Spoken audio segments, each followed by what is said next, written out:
আমি ঠিকভাবে শেখাতে পারল না। আর এই স্ট্রং শেখানোটা তো বিলাসিতা ভেবেই শুভ্র ভিতরে ভিতরে দুঃখ প্রকাশ করলো। লামিয়া শুভ্রকে এটা সেটা বলে খিলখিল করে হাসছে।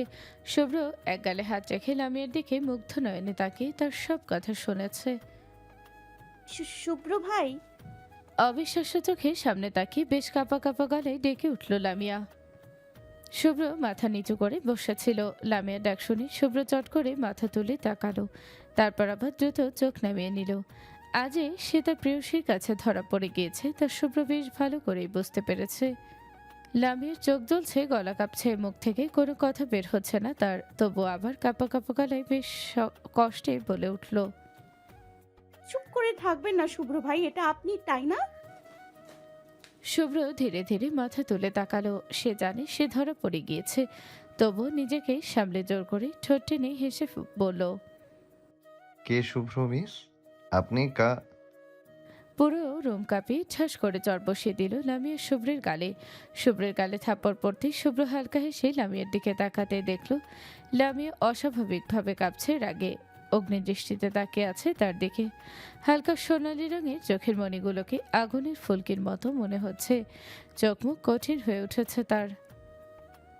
লামিয়া এগিয়ে গিয়ে শুভ্রের গলা চেপে ধরল বেশ শক্ত করে। গলা চেপে ধরাই লামিয়ার হাতের নখগুলো শুভ্রের গলায় বিঁধে গেল। শুভ্র তবু চুপচাপ তাকিয়ে আছে লামিয়ার চোখের দিকে। শুভ্রর কেন যেন হাসি পাচ্ছে লামিয়াকে দেখে, তবু নিজের হাসি আটকে তাকিয়ে আছে লামিয়ার দিকে। লামিয়া শুভ্রের গলা চেপে ধরে রেগে চেঁচিয়ে বলল, বেঈমান, কি ভেবেছিস তুই? হ্যাঁ, আমাকে চিনবো না আমি তোকে? হ্যাঁ, আমাকে কি তোর বলদ মনে হয়? আর কত কষ্ট দিবি আমাকে? সন্দেহ তো সেই প্রথম দেখাতেই হয়েছিল, কিন্তু আজকে আমি একদম 100% শিওর তুই শুভ্র, তাই না?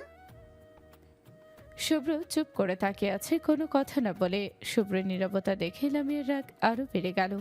শুভ্রের গলা ছেড়ে রেগে শুভ্রের আরেক গালে ঠাটিয়ে একটা চোর বসিয়ে দিয়ে শুভ্রের গাল চেপে ধরলো। তারপর আগে হেস হেসিয়ে বলল, স্বার্থপর লোক, কথা বলছিস না কেন? উত্তর দে, দে উত্তর। বোবা হয়ে গিয়েছিস? কথা বলতে পারিস না? জবান খোল। এত বছর কোথায় ছিলিস তুই? বল আমাকে, কেন এতগুলো বছর আমার থেকে দূরে থেকেছিস? আমাকে কেন এত কষ্ট দিয়েছিস? এতগুলো দিন কেন বড় ভাইয়ের বন্ধুর পরিচয় দিয়ে এসছিস?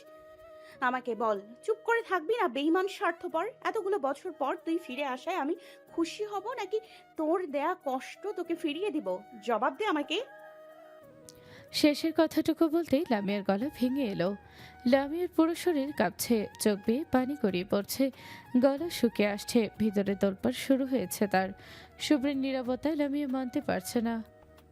শুভ্র লামিয়ার দিকে তাকিয়ে আছে। লামিয়ার চোখ থেকে ঝরঝর করে পানি পড়ছে, হালকা গোলাপি ঠোঁটজোড়া কাঁপছে। শুভ্রকে নীরব দেখে লামিয়া আরো জোরে শুভ্রের গাল চেপে ধরে রেগে হিস হিসিয়ে বলল, কথা বল আমার সাথে। আমি আজকে সব জানতে চাই। সব সব সব জানতে চাই। কেন ছেড়ে চলে গিয়েছিলি আমাকে রেখে? কেন মিথ্যে বলেছিস তুই মরে গিয়েছিস? বলেই থামলো লামিয়া। বেশ হাঁপিয়ে উঠেছে সে, বড় বড় নিঃশ্বাস ফেলছে লামিয়া। কিছু একটা ভেবেই লামিয়ার বুক ভার হয়ে উঠল। শুকনো ঢোকিরে ঠোঁট ভিজিয়ে বলল, তার মানে ছবি আর তুই একসাথেই ছিলি এতগুলো বছর, তাই না? শুভ্র চুপ, কোনো কথা নেই তার মুখে। লামিয়া তা দেখে তাচ্ছিল হাসলো। তার যা বোঝার বোঝা হয়ে গিয়েছে। বুকের ভেতরে অনেক যন্ত্রণা হচ্ছে তার, নিঃশ্বাস নিতে কষ্ট হয়ে যাচ্ছে। লামিয়া শুভ্রের গাল ধীরে ধীরে ছেড়ে দিয়ে শুভ্রের থেকে সরে আসতেই শুভ্র লামিয়ার কোমর চেপে ফ্লোরে শুয়ে দিয়ে লামিয়ার উপর উঠে শুভ্রের সমস্ত শরীরের ভার ছেড়ে দিল। ছাড় আমাকে, স্পর্শ করবি না আমাকে। তোর স্পর্শ আমার ঘৃণা লাগছে, ঘৃণা করি তোকে। ছাড় আমাকে। ভাঙা গলায় ছটপট করতে করতে বলে উঠল লামিয়া। শুভ্র তবুও কিছু বলল না, চুপচাপ তাকিয়ে আছে লামিয়ার দিকে। ছাড় আমাকে, নয়তো কসম খারাপ হয়ে যাবে। ছাড় আমাকে। এতগুলো বছর ওই ছবির সাথে থেকেছিস তুই, দিনের পর দিন, রাতের পর রাত একসাথে থেকেছিস তোরা। ঘৃণা করি তোদের, ঘৃণা করি, ঘৃণা করি তোদের স্পর্শকে। যে হাত দিয়ে ছবিকে। আর বলতে পারলো না শুভ্র। লামিয়া ঠোঁট চেপে ধরল। লামিয়া শুভ্রের বুকে ধাক্কা কিল ঘুষি মারছে, তবুও ছাড়ছে না শুভ্র। লামিয়া ছটফট করতে লাগলো, তবুও শুভ্রের কোনো হেলদোল নেই। সে দিব্যি নিজের তৃষ্ণা মেটাতে ব্যস্ত। প্রায় 1 মিনিট পর লামিয়াকে ছেড়ে দিল। লামিয়া শুভ্রকে ধাক্কা দিয়ে সরিয়ে উঠে দাঁড়িয়ে হাতের উল্টো পিঠ দিয়ে ঠোঁট মুছে রাগী দৃষ্টিতে শুভ্রের দিকে তাকালো। শুভ্র তা দেখে মুচকি হাসলো। লামিয়া শুভ্রের হাসি দেখে এগিয়ে গিয়ে শুভ্রকে আরো একটা থাপ্পড় মারতেই শুভ্র রুম কাঁপিয়ে লামিয়ার গালে ঠাস করে থাপ্পড় বসিয়ে দিল। লামিয়া গালে হাত দিয়ে শক্ত চোখে তাকালো শুভ্রের দিকে। হঠাৎ শুভ্র লামিয়ার গলা চেপে দেয়ালে ঠেসে ধরল। শুভ্রের চোখ লাল টুকটুকে হয়ে আছে। লামিয়া চোখ বন্ধ করে গলা থেকে শুভ্রের হাত ছাড়ানোর চেষ্টা করছে। শুভ্র তা দেখে দীর্ঘশ্বাস ফেলে গলা ছেড়ে দিল। গলা ছাড়তেই লামিয়া চোখ খুলে শুভ্রের দিকে তাকালো। কেন যেন ঘৃণা লাগছে ওই মুখটা দেখে। শুভ্র লামিয়ার গাল স্পর্শ করতেই লামিয়া ছাড়া দিয়ে সরিয়ে দিয়ে চেঁচিয়ে উঠল। বলছি না স্পর্শ করবি না আমাকে। ঘৃণা করি তোর স্পর্শকে, বুঝতে পেরেছিস? শুভ্র তা শুনে পিছিয়ে গেল। লামিয়া কান্না ভেজা চোখে তাকালো শুভ্রের দিকে। শুভ্র আরও লামিয়া থেকে দূরত্ব বাড়িয়ে দাঁড়ালো। তারপর মলিন হেসে বলল, এত ঘৃণা করিস আমাকে? এত ঘৃণা আমার উপর? এত ঘৃণা? তুই এতটা নিষ্ঠুর হয়ে গেলি? হ্যাঁ হ্যাঁ, ঘৃণা করি তোকে। তুই একটা মিথ্যাবাদী লোক, একটা বেইমান স্বার্থপর লোক। দিনের পর দিন মিথ্যা বলে এসছিস তুই আমার কাছে। এত বছর পর এসে নাটক করছিস আমার সাথে, নাটক! তুই কি জানিস এতগুলো বছর আমি কিভাবে থেকেছি?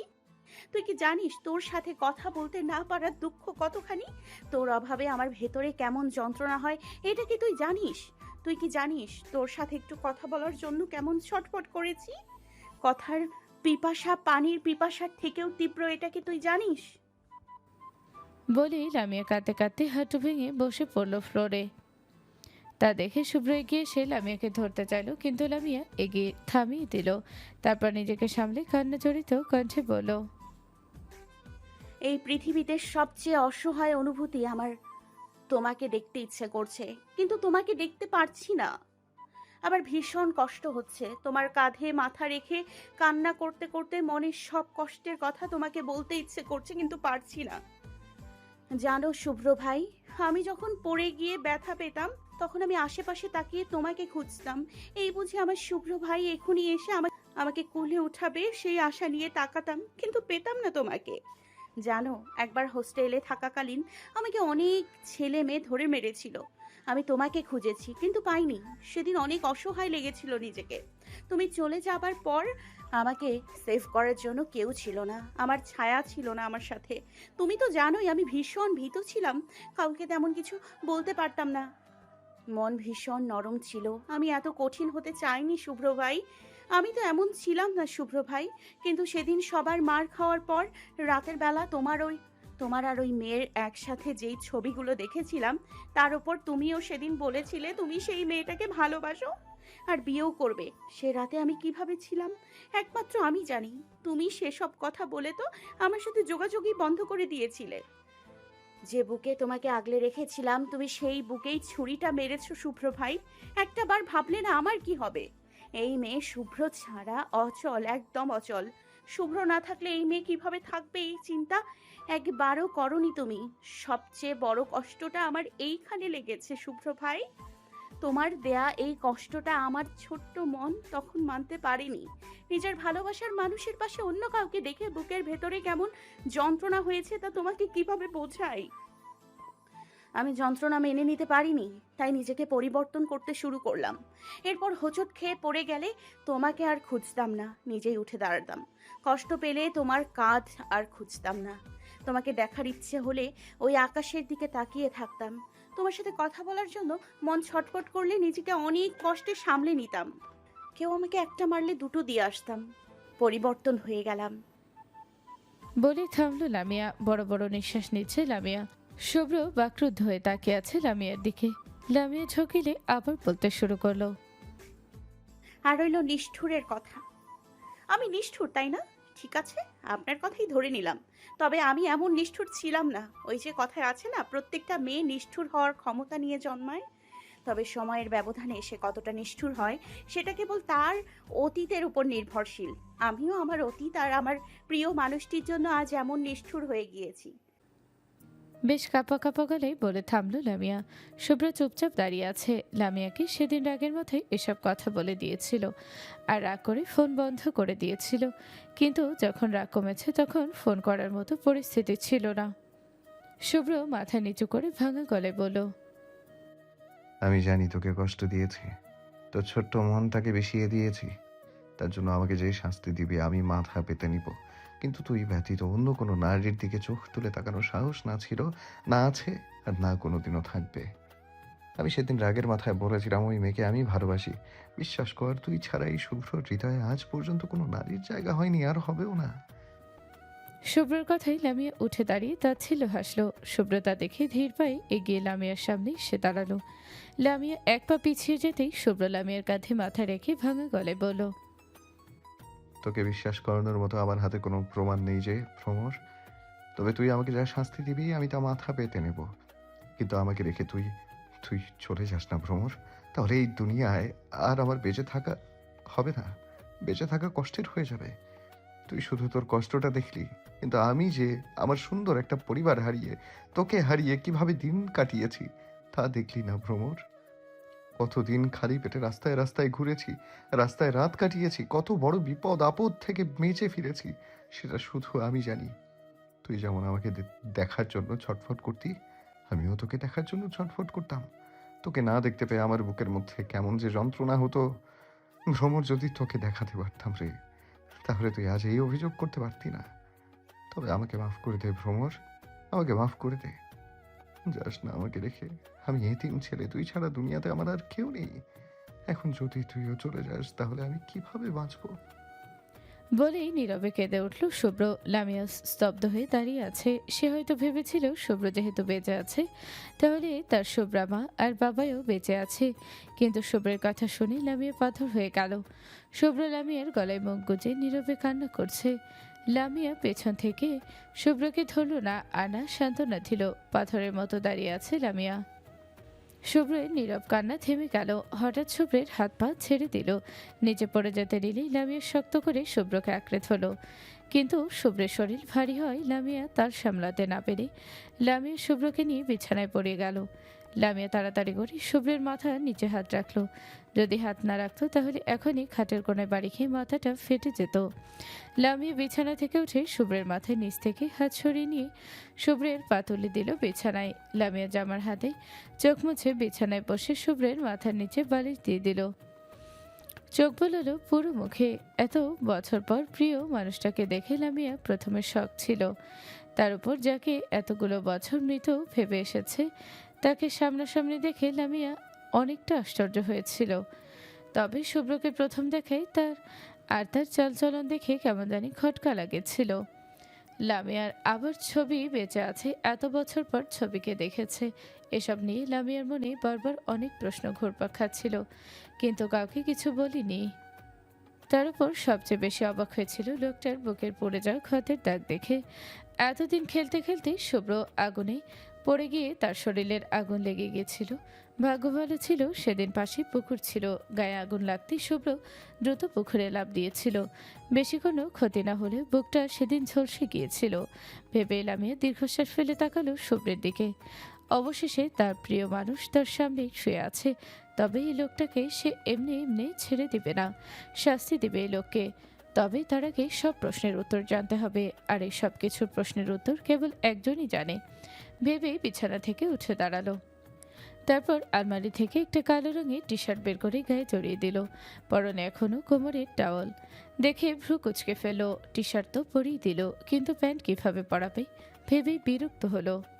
কিছু একটা ভেবে আলমারি থেকে একটা ট্রাউজার এনে দাঁড়ালো। তারপর টেবিল থেকে শুভ্রের ফোন হাতে নিয়ে ফোনের ক্যামেরা অন করে দিয়ে এক সাইডে ফোন রেখে চোখ বন্ধ করে শুভ্রকে ট্রাউজার পরে দিয়ে গায়ের উপর কমফোর্ট টেনে দিয়ে ক্যামেরা অন করে ফোন আগের জায়গায় রেখে দিল। পাশে তাকে দেখলো জ্যাকি ঘুমিয়ে আছে।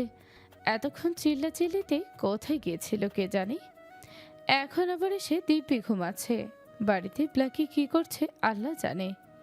খাবার খেয়েছে কিনা তাও তো সে জানে না। ভেবে বেশ চিন্তিত হলো। তারপর সামনে তাকিয়ে শুভ্রের দিকে তাকালো। কান্নার কারণে ফর্সা মুখখানা লাল হয়ে উঠেছে। লামিয়া হাত বাড়িয়ে ছুঁয়ে দিল শুভ্রের মুখখানি। তারপর গালে হাত বুলিয়ে দিয়ে মাথাটা নিচু করে কপালে গভীর চুম্বন এঁকে দিল। তারপর হাত তুলে আল্লাহর কাছে মনে মনে শুকরিয়া আদায় করলো তার কাছে তার প্রিয় মানুষটিকে তার কাছে সুস্থভাবে ফিরিয়ে দেওয়ার জন্য। হাজার হলেও ভালোবাসে সে এই মানুষটাকে। লামিয়া শুভ্রের দিকে তাকিয়ে মলিন হাসল, দোরকালে চুমু খেয়ে ফিসফিস করে বলল, চিন্তা করো না, তোমার সঙ্গ না পেলে গতির সঙ্গে বিলীন হয়ে যাব, তবু অন্য কারোর সঙ্গে নিজেকে জড়াবো না। একটু থেমে হালকা হেসে বলল, তুবলো ভাই। বলেই আবারও কপালে গভীর চুমু খেয়ে উঠে জানালায় গিয়ে দাঁড়ালো। জানালার গ্রিলে হাত রেখে দীর্ঘশ্বাস ফেলে গুনগুন করে প্রিয় গান গেয়ে উঠল। আমি তোমার বিরহে রহিব বিলীন, তোমাতে করিব বাস। দীর্ঘ দিবস দীর্ঘ রজনী দীর্ঘ বরষ মাস, যদি আরো কারে ভালোবাসো, যদি আরো ফিরে নাহি আসো, তবে তুমি যাহা চাও তাই যেন পাও, আমি যত দুঃখ পাই গো, আমারও পরানো যাহা চায়। ধরণীতে রাতের অন্ধকার কাটিয়ে দিনের আলো ফুটে উঠেছে। চারপাশে পাখির কিচিরমিচির শব্দ করছে। জানালা দিয়ে সূর্যের আলো সাদা রঙের পর্দা ভেদ করে শুভ্রের মুখে এসে পড়তেই চোখমুখ কুঁচকে ফেলল। বেশ বিরক্ত নিয়ে ধীরে ধীরে চোখ খুলে একটু নড়েচড়ে উঠতেই, হাতে ব্যথা অনুভব করতেই, মুখ থেকে উফ শব্দ বেরিয়ে আসতেই নিজের কাজে নিজে বিরক্ত হলো শুভ্র। সামনে তাকিয়ে ঘড়ির দিকে তাকিয়ে দেখল সকাল 6টা বাজে। তারপর কপাল কুঁচকে নিজের গায়ের দিকে তাকাতেই চমকে উঠল। তারপর কালকে রাতের কথা মনে পড়তেই শুভ্র নিজের ব্যথা ভুলে আশেপাশে তাকিয়ে লামিয়াকে খুঁজতে লাগলো। পুরো রুমে চোখ বলি লামিয়াকে দেখতে না পেয়ে শুভ্রর বুক ধক করে উঠল। লামিয়া অভিমান করে চলে যায় কিন্তু কোথাও ভেবেই শুভ্রর মনে ভয় এসে জড়ো হলো। শ্বাস নিতে কষ্ট হচ্ছে বেশ। শুভ্র আর কিছু না ভেবে দ্রুত বিছানা থেকে উঠে বাথরুম চেক করলো। না, লামিয়া এখানেও নেই। তাহলে কোথায় গেল? সবকিছু পালার পরও তার ভ্রমর চলে গেল তাকে রেখে। হারানোর ভাই চোখ থেকে দুফোঁটা পানি গড়িয়ে পড়ল চোখ দিয়ে। না না, যায়নি। তার ভ্রমর তাকে ছেড়ে যাবে না কোনোদিন, সেটা জানে। হাতের উল্টো পিঠ দিয়ে চোখ মুখ মুছে দৌড়ে সিঁড়ি বেয়ে নিচে নামতেই দেখল হলরুমের সোফায় গুটিয়ে শুয়ে আছে লামিয়া, আর ফ্লোরের কার্পেটের ওপর শুয়ে আছে জ্যাকি। লামিয়াকে দেখে মনে হলো শুভ্র প্রাণ ফিরে পেল। দৌড়ে সিঁড়ি বেয়ে নেমে লামিয়ার সামনে হাঁটু গেড়ে বসলো। লামিয়ার গায়ে শুভ্রের কালো টি শার্ট আর পরনে শুভ্রের ট্রাউজার। লম্বা এলোমেলো চুলগুলো ফ্লোরে গড়াগড়ি খাচ্ছে। শুভ্র চুলে হাত দিতেই কপালে ভাঁজ করে ফেলল। চুলগুলো ভেজা কেন? এই মেয়ে কি একটু আগে গোসল করেছে নাকি? দেখে তো তাই মনে হচ্ছে ভেবে দীর্ঘশ্বাস ফেলে উঠে দাঁড়ালো। তারপর আস্তে করে লামিয়াকে পাঁচকোল তুলে নিয়ে রুমের দিকে রওনা হলো। রুমে এনে বিছানায় শুয়ে দিয়ে গায়ে কমফোর্ট টেনে দিল। তারপর টাওয়াল এনে চুলগুলো যত্ন করে মুছে দিতে লাগলো। চুলগুলো মুছে দিয়ে উঠে দাঁড়ালো। তারপর গতকাল রাতের সিসিটিভির ফুটেজ চেক করতে লাগলো। এই বাড়ির প্রতিটা কোণায় ক্যামেরা লাগানো। পুরো বাড়ির ফুটেজ চেক করে কিছু একটা ভেবে নিজের রুমের ফুটেজ চেক করতেই শুভ্র চোখ গোল গোল হয়ে গেল। আচমকাই মুখে হাসি ফুটে উঠল। তারপর ফোনটা পকেটে রেখে এগিয়ে গেল বিছানার কাছে। লামিয়ার পাশে বসে মাথায় সযত্নে হাত বুলিয়ে দিয়ে লামিয়ার দিকে একটু ঝুঁকে কপালে ভালোবাসার পরশ এঁকে দিতেই লামিয়া হুট করে চোখ খুলে ফেলল। শুভ্রকে মুখের সামনে এত কাছে দেখে লামিয়া ভ্রু কুচকে ফেলল। শুভ্র তবু সরল না, তাকিয়ে আছে লামিয়ার দিকে। লামিয়া তা দেখে ভ্রু নাচালো। শুভ্রের তবুও কোনো হেলদোল নেই, সে তাকিয়েই আছে লামিয়ার দিকে। তা দেখে লামিয়া বিরক্ত হয়ে ঝাঁঝালো কণ্ঠে বলল, কি সমস্যা? এইভাবে ঝুঁকে আছেন কেন? সরুন সামনে থেকে। শুভ্র চুপচাপ লামিয়ার থেকে সরে দাঁড়ালো। শুভ্র সরে দাঁড়াতেই লামিয়া থেকে উঠে বসলো। চোখ ঘুরিয়ে চারপাশে তাকিয়ে নিজেকে রুমে দেখেই রেগে বলল, আমাকে আপনি এখানে নিয়ে এসেছেন কেন? আর মানা করার পরেও আপনি আবার আমাকে স্পর্শ করেছেন।